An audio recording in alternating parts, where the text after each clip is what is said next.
Réseau social laïque, atelier conférence du 18 mars 2021 portant sur la laïcité, la lutte des classes, la racialisation du débat et ses perspectives politiques.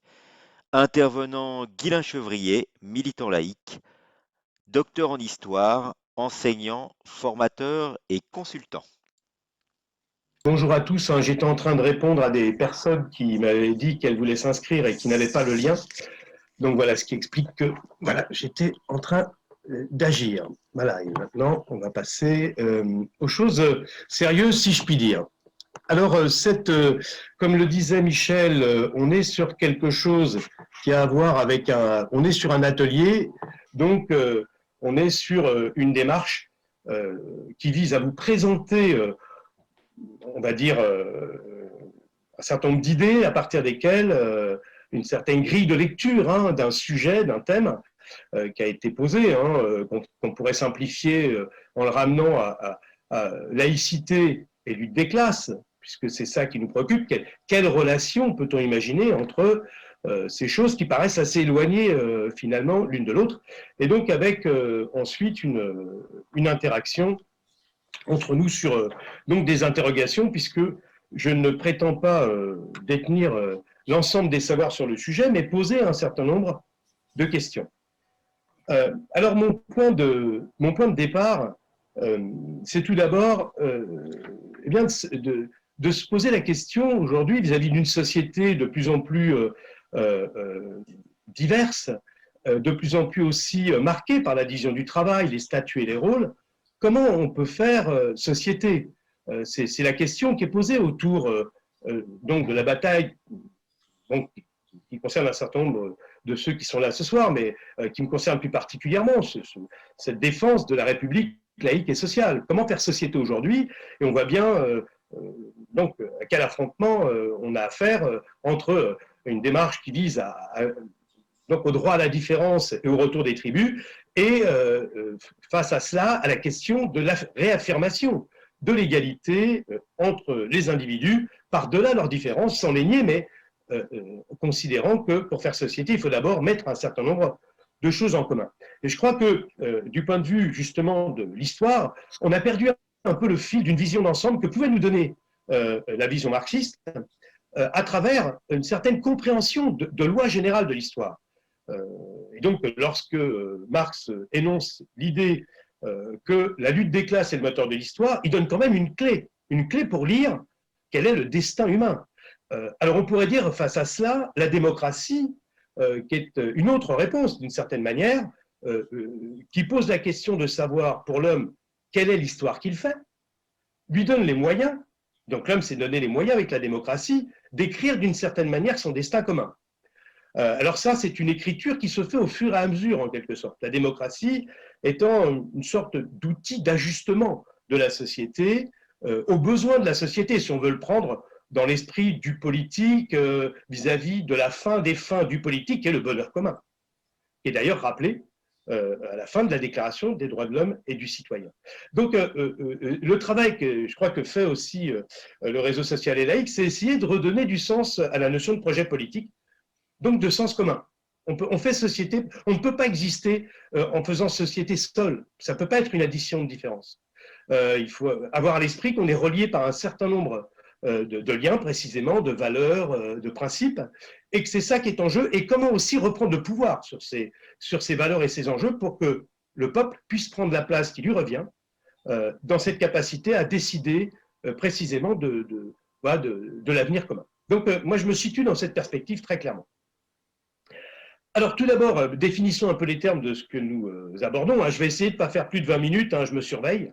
Voilà, parce que c'est quand même un propos complexe et je vais essayer d'être vraiment le plus simple possible pour poser un certain nombre d'éléments repérables à partir desquels on puisse échanger. Donc, ce qui nous intéresse, donc, deux termes, la laïcité. Alors, qu'est-ce que la laïcité? Déjà, essayons rappelons-nous en tout cas ce qu'est la laïcité. La laïcité, c'est d'abord un principe politique de l'organisation de l'État. Ce qu'on oublie tout le temps. On nous dit c'est la loi de séparation des églises et de l'État du 9 décembre 1905. C'est une loi ordinaire. Il n'y a même pas le mot laïcité dedans. Elle est bonne, celle-là.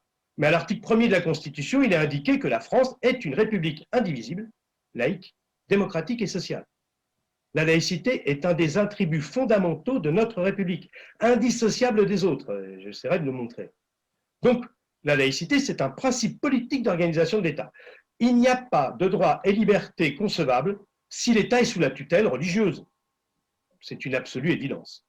1789, on rompt le lien entre le trône et l'autel, entre la monarchie absolue et une église catholique qui détenait elle aussi un pouvoir absolu, puisqu'on avait chassé donc les huguenots, les protestants, avec les 30 ans de guerre de religion et au-delà. Donc effectivement, ce qui a été aussi à la suite de la, puisqu'on a l'édit de Nantes 1598 va être abrogé par Louis XIV en 1685, et les dragonnades vont faire aussi qu'on va continuer de chasser les huguenots. Donc on est donc dans une logique d'affrontement sur les questions religieuses en France, peut-être comme nulle part ailleurs, parce que le pouvoir religieux est fondamentalement celui qui donne son onction morale au pouvoir absolu du monarque et à son arbitraire. Et ce renversement de l'histoire en 1789 va avoir des conséquences qui vont jouer sur l'histoire du mouvement révolutionnaire français et qui vont lui inspirer une certaine radicalité, ce souffle de la liberté qu'on trouve dans la Déclaration des droits de l'homme et du citoyen, qui est un point de départ. Justement, l'intérêt, c'est de voir comment l'histoire produit des réalités. C'est-à-dire qu'il ne suffit pas d'écrire et de déclamer un texte, fût-il réglementaire au sens législatif du terme, c'est-à-dire contraignant, comme la Déclaration des droits de l'homme et du citoyen peut l'être aujourd'hui, puisque la Déclaration des droits de l'homme et du citoyen est un texte constitutionnalisé. Elle fait partie de notre bloc constitutionnel. Mais bon, donc ce texte, eh bien, pour qu'il prenne tout son sens, il a fallu un processus historique qui n'est pas complètement passé à côté de la pensée de Marx et de la pensée aussi des grands sociologues français, et particulièrement d'Émile Durkheim. Donc on va voir comment on peut s'y retrouver dans cette affaire. Alors la première peut-être des choses, donc la laïcité, comme je le disais, c'est cette séparation des églises et de l'État, bien sûr, fondamentale pour que l'État ne voit que les citoyens et donc les considère comme des égaux.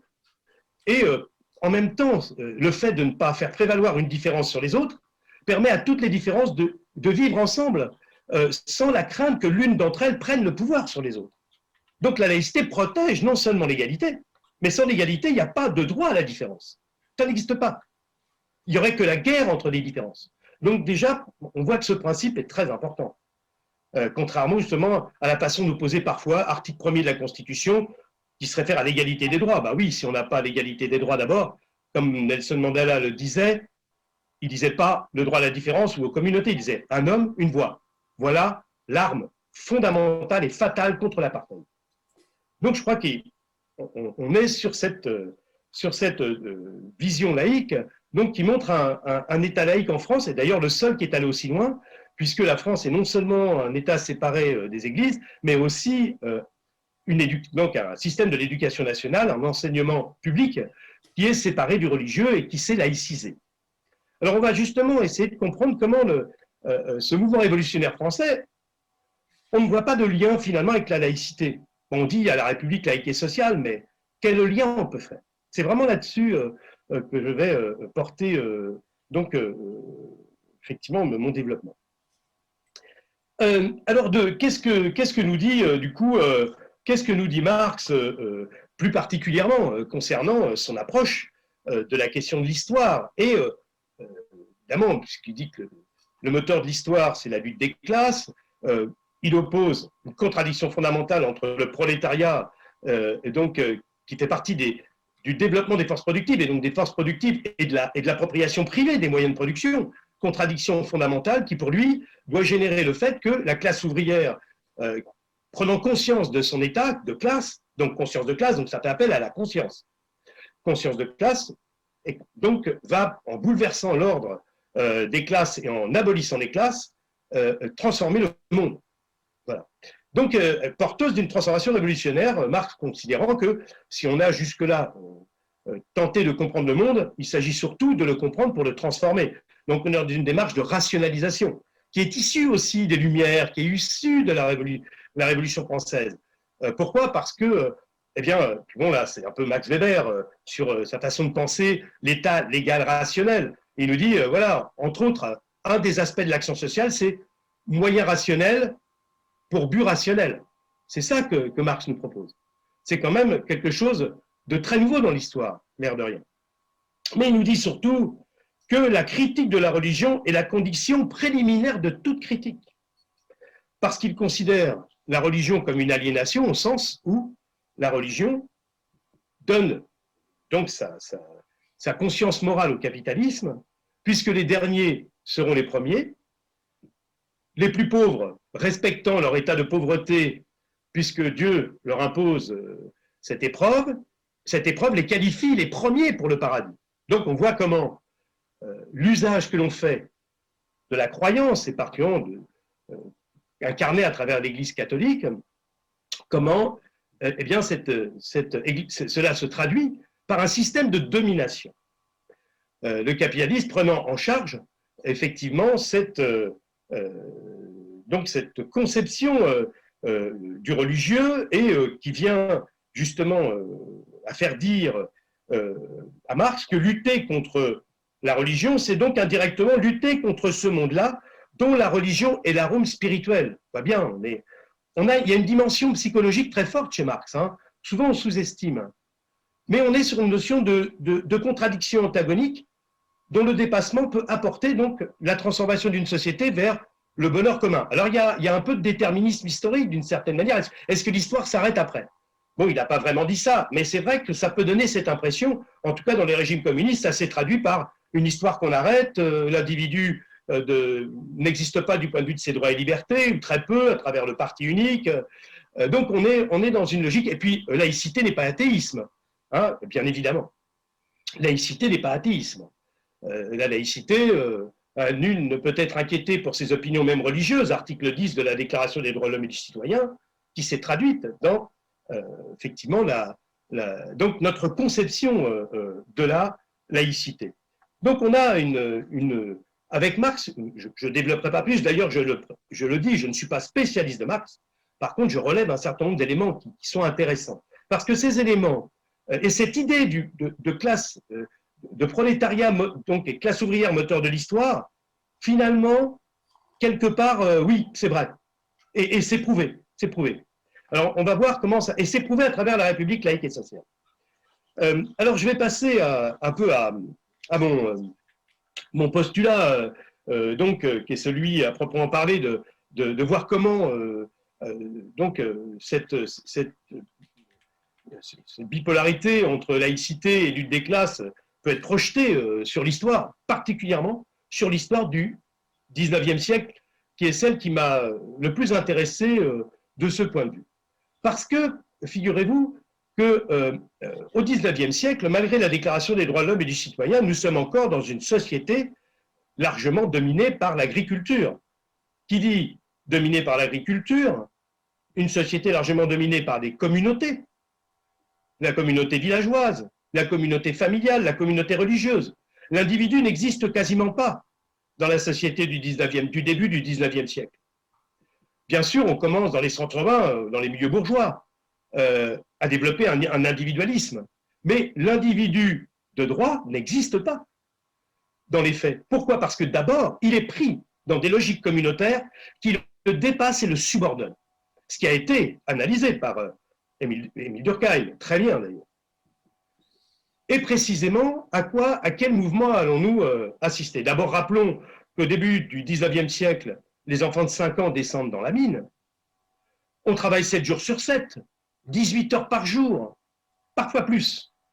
Les hôpitaux autour des entreprises sont des mouroirs d'enfants qui sont mis au travail, comme de purs animaux.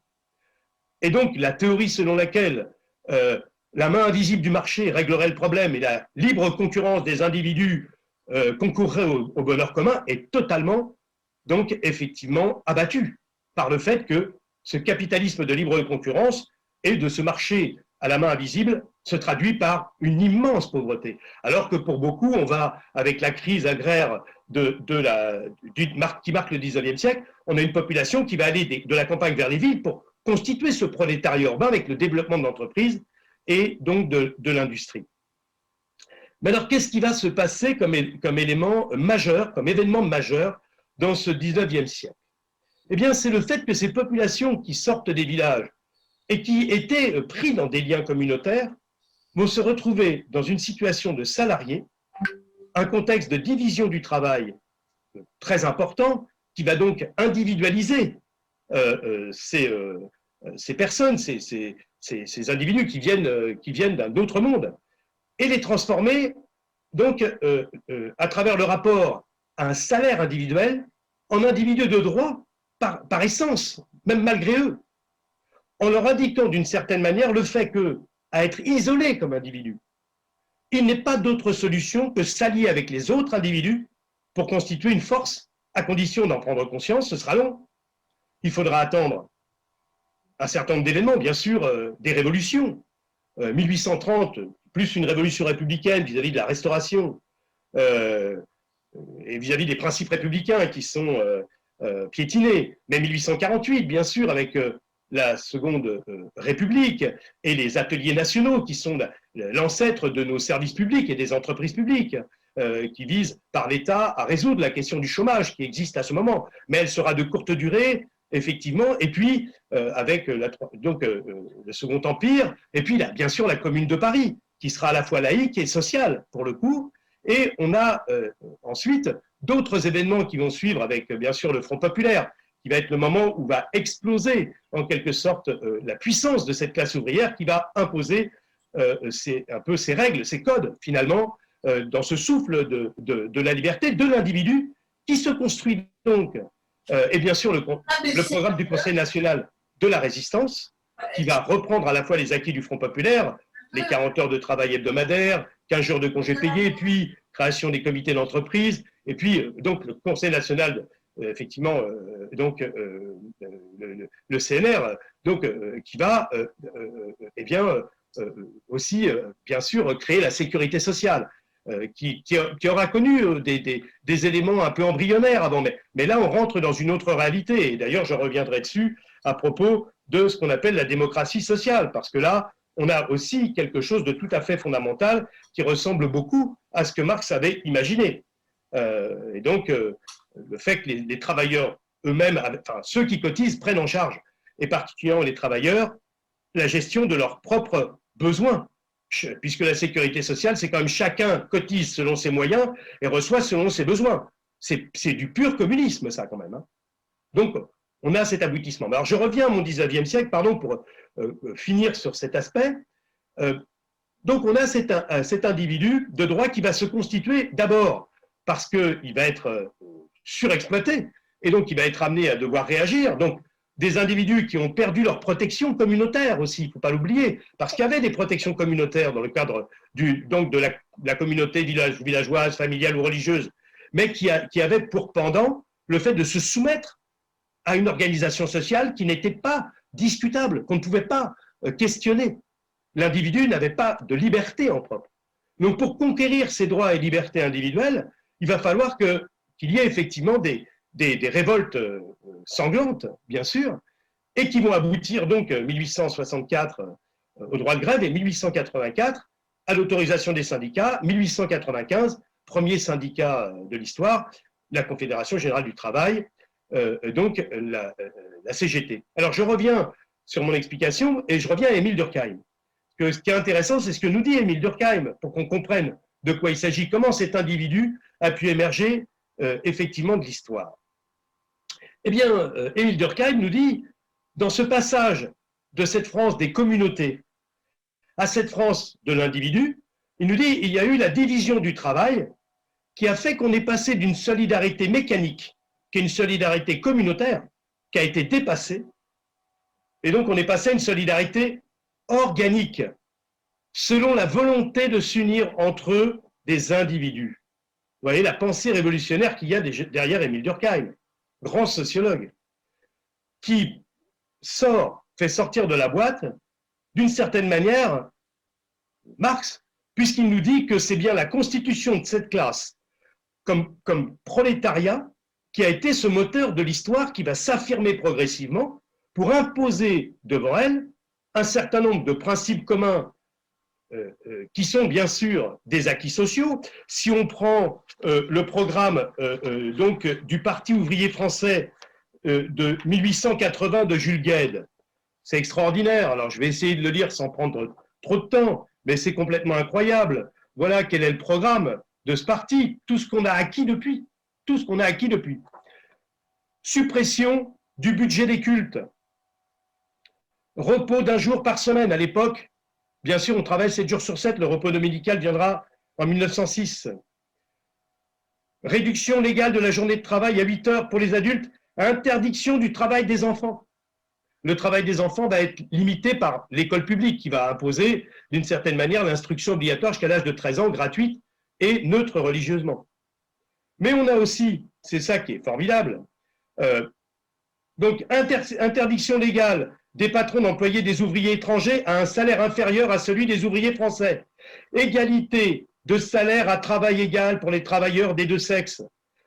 Et donc, qui bien sûr, on appelle aussi à la prise en charge du vieux travailleur et de ses conditions matérielles, puisque l'égalisation des conditions est une des grandes causes donc de l'idéal social, bien sûr, et donc de la cause du mouvement révolutionnaire français. Alors on va me dire, mais qu'est-ce que ça va avec la laïcité? Mais tous ces gens qui se sont battus derrière ces revendications que je viens de décliner que pour une part, ce ne sont que des revendications à but universel, détachées de toute référence religieuse. Parce que le 19e siècle, on voit continuer cette Église catholique qui, dans son pouvoir absolu, continue d'imposer que même pour être embauché dans certains secteurs, comme dans les chemins de fer, il faut faire preuve d'être un beau catholique. Dans les chocolats meuniers, on n'est embauché que si on en est un, et si on accepte de renoncer à tout droit syndical.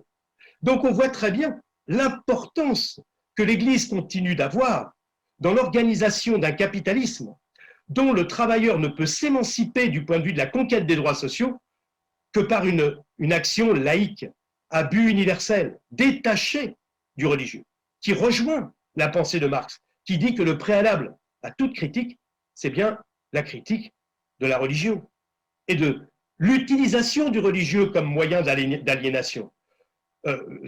Il ne parle pas du fait que l'individu se pose des questions. La croyance est un problème qui concerne chacun par rapport à des questions existentielles auxquelles on n'a pas répondu aujourd'hui sur l'origine de l'univers à proprement parler. On parle du Big Bang, mais tout ça est quand même assez abstrait. Je dis ça, c'est pas pour dire il faut croire en quoi que ce soit. Mais il y a des questions qui peuvent continuer d'interroger celui qui peut se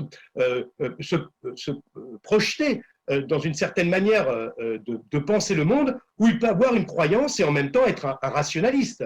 Le problème, c'est la place que l'on donne à la religion au regard de la démarche qui est celle de la construction de la réalité, qui doit être d'abord une construction de la réalité sur le fondement de l'expérience qui éclaire l'action pour demain. Donc c'est une démarche qui est de l'ordre de la raison et de l'action, donc effectivement qui s'inspire d'une rationalisation du réel et donc et qui se nourrit aussi de l'expérience, donc qui n'est pas arrêté, c'est un mouvement de l'histoire qui se construit. Donc à travers ces progrès qui vont arriver justement jusqu'à la création de cette France qui est une république indivisible, laïque, démocratique et sociale, eh bien, on va voir que ces quatre termes, cette république-là, elle est fondamentalement d'inspiration révolutionnaire. C'est pour ça qu'elle est tant combattue. C'est pour ça qu'elle est tant attaquée à la fois de l'extérieur et par une Union européenne qui vise à aplanir, à faire une perspective moyenne entre les États européens pour se débarrasser de l'épine française. Alors la question est de savoir, est-ce que l'identité française, on l'a dans la peau ou est-ce qu'on l'a dans les idées? Ça fait toute la différence avec l'extrême droite. Nous, on pense qu'elle est dans les idées, donc elle est universelle. Elle ne nous appartient même pas. Mais c'est vrai que c'est une histoire française. Par contre, elle n'est pas dans la peau, elle ne se transmet pas par les gènes. Non, non, elle est propriété collective, comme le voulait Marx. C'est une propriété collective. L'État est une propriété collective et il peut même devenir finir par s'effacer devant la démocratie sociale, puisque tout ce qui est de l'ordre des partenaires sociaux, c'est-à-dire donc effectivement du paritarisme, relève de la démocratie sociale, sur quoi on est extrêmement attaqué. Je suis membre du conseil d'administration de la CAF du Val-de-Marne, donc voilà, pour dire que je sais de quoi je parle, avec la COGE, la Convention d'objectifs et de gestion 2018-2022, l'État a mis quasiment sous tutelle la sécurité sociale pour lui imposer des réductions d'effectifs de l'ordre de 10%. L'institution est à l'os. Alors évidemment, au niveau des prestations, ça ne change rien apparemment. Mais derrière, les travailleurs sociaux ne sont plus là. Et donc, pour accompagner les familles, pour faire le travail de mise en lien, d'accès aux droits, etc., on est dans un déficit absolument effroyable. Et le but, c'est de rendre ingérable matériellement la Sécu pour ensuite, évidemment, en faire un instrument, une variable d'ajustement fondée sur le financement par l'impôt et en dépossédant ceux qui cotisent de la responsabilité de la gestion de la sécurité sociale. Donc il y a une souveraineté sociale derrière ça, très importante, cette question de la souveraineté populaire, et par rapport à la souveraineté nationale. La souveraineté nationale, c'est on fait tout au nom du peuple, mais le peuple se prononce assez rarement. Donc voilà. Donc c'est un peu la démocratie représentative et qui vient à faire notre crise du système politique, mais je ne peux pas tout dire, donc je vais avancer assez vite maintenant et conclure sur les rapports avec le racialisme. Alors on a une république indivisible. Ben oui, elle est indivisible parce que le peuple est censé être souverain et donc aucun groupe ne peut s'insérer donc dans la communauté des citoyens pour rompre l'égalité entre les citoyens. Sinon, il n'y a plus de peuple. Et qu'est-ce qui fait la liberté pour le peuple? C'est lorsqu'il s'érige en corps politique souverain, au sens moderne de la nation. Donc ça, c'est un grand acquis, propriété collective. La laïcité, c'est la propriété collective des libertés et droits communs, mais aussi de responsabilités. Ce qu'on a oublié, c'est quand même aussi des obligations, des devoirs, une responsabilité collective comme propriété. Et puis la démocratie qui nous permet de dessiner aussi, quelque part, le chemin commun, qui ne nous empêche pas d'aller, le cas échéant, un jour vers le communisme. Mais ce sera un choix politique, qui sera celui de l'ensemble des citoyens. Malheureusement, on en est loin, puisqu'on a une représentation politique qui n'est pas charpentée pour cela aujourd'hui. Et puis, elle est aussi sociale, ma foi, quelle formidable, ce qu'on appelle l'État-providence, qui est un vrai scandale, parce que bon, cet État social n'a de providentiel que le nom, puisque c'est un État social qui est le fruit de la conquête essentiellement des luttes, par le fait des luttes sociales, même s'il y a eu un Léon Bourgeois du point de vue du solidarisme qui a joué un rôle important, ou des grands penseurs, bon, je citais Jules Guesde, bien sûr Jean Jaurès, il y a eu des acteurs républicains de première importance qui ont joué aussi leur rôle pour que un jour, effectivement, cette République devienne indéniablement sociale. Mais le fait est qu'elle est surtout le fruit d'avoir fait trembler à plusieurs reprises le capitalisme sur ses bases, et particulièrement en 1936 avec le Front populaire. L'air de rien, c'est le souffle de la liberté de 89 qui continuait à souffler et qu'on avait voulu éteindre. Mais la France, de ce point de vue-là, a une espèce de toile de fond qui est assez extraordinaire, mais qu'on est en train d'essayer effectivement d'éteindre. Et donc cette République sociale, qui est à la fois une République sociale parce qu'il y a la sécurité sociale, bien sûr, la couverture des grands besoins sociaux, des risques sociaux, la santé, accident du travail, charges de famille, vieillesse, dépendance, les sociales, enfants en danger, personnes âgées dépendantes, handicap, donc des politiques spécifiques extraordinaires aussi, l'action sociale avec tout l'outillage qui est celui des CAF et au-delà, avec des moyens qui sont donnés au niveau des départements, qui est l'échelon de la solidarité, dans ce sens. Et puis, n'oublions pas, bien sûr, l'éducation nationale, mais particulièrement le droit du travail, qui en France est le plus avancé au monde de très loin, du fait de sa conception aussi et des conventions collectives. Je n'irai pas plus loin sur ce sujet, mais nous sommes dans une construction qui est celle d'une propriété collective qui vient bien d'un moteur de l'histoire, déterminant à la fois du point de vue du mouvement républicain, qu'on ne saurait oublier, qui est héritier des Lumières, et en même temps, dans le même temps, de ce mouvement révolutionnaire ouvrier français, qui a largement contribué non seulement à construire cette République sociale, mais aussi cette République laïque, parce que poursuivant ses buts universels, donc hors de toute référence religieuse. Et alors, qu'est-ce que ça a à voir avec la question du racialisme? Eh bien, le racialisme, le retour de la race dans le débat public aujourd'hui, c'est évidemment une fragmentation nouvelle de la société. De tout ramener, toute différence à chacun sa race, c'est évidemment effacer toute idée donc de rapport à la notion même de classe sociale. Et donc c'est évacuer par là même l'idée même que le peuple est moteur de l'histoire par-delà la classe ouvrière. Le peuple est moteur de l'histoire. Et la démocratie en est l'expression. Il n'y a plus de démocratie avec le droit à la différence qui confine à la différence des droits. C'est fini. C'est la promesse d'un affrontement certain, le retour des tribus.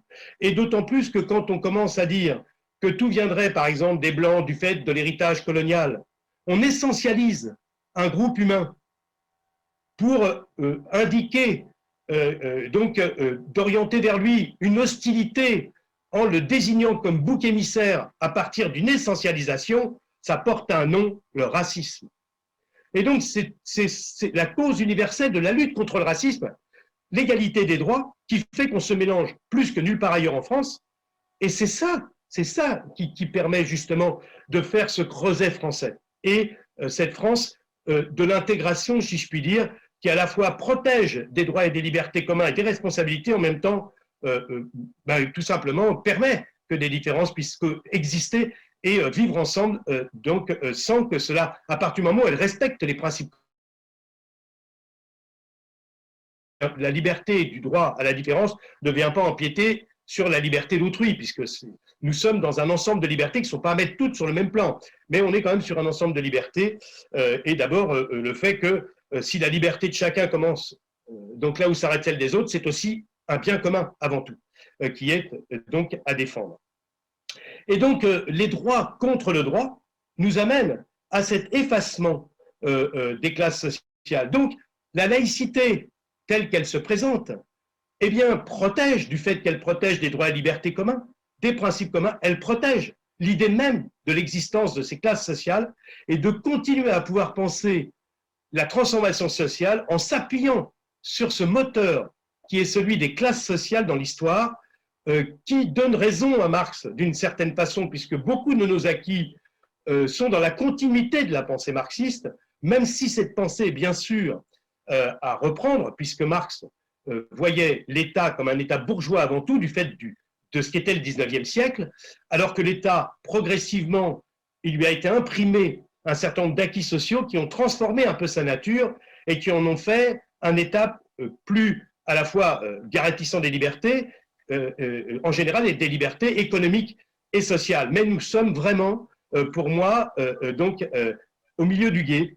Et eh bien, ce que je viens de vous présenter, c'est un petit essai pour essayer de comprendre un petit peu toutes ces contradictions, puisque Marx, c'est vraiment le penseur de la contradiction, de l'antagonisme entre ce développement des forces productives qui, par la création par le travail des richesses, cette plus-value, c'est le fait de transformer une matière première en objet social, lui donne une valeur qui est 1000 fois, qui est incalculablement supérieure à la matière dans laquelle on a fabriqué cet objet. Donc c'est le travail humain qui fabrique de la valeur. Et le fait d'extraire cette valeur ajoutée et de la retourner contre la société par une accumulation privée est un de nos problèmes majeurs à résoudre pour le XXIe siècle, qui est vraiment un enjeu de civilisation. Merci.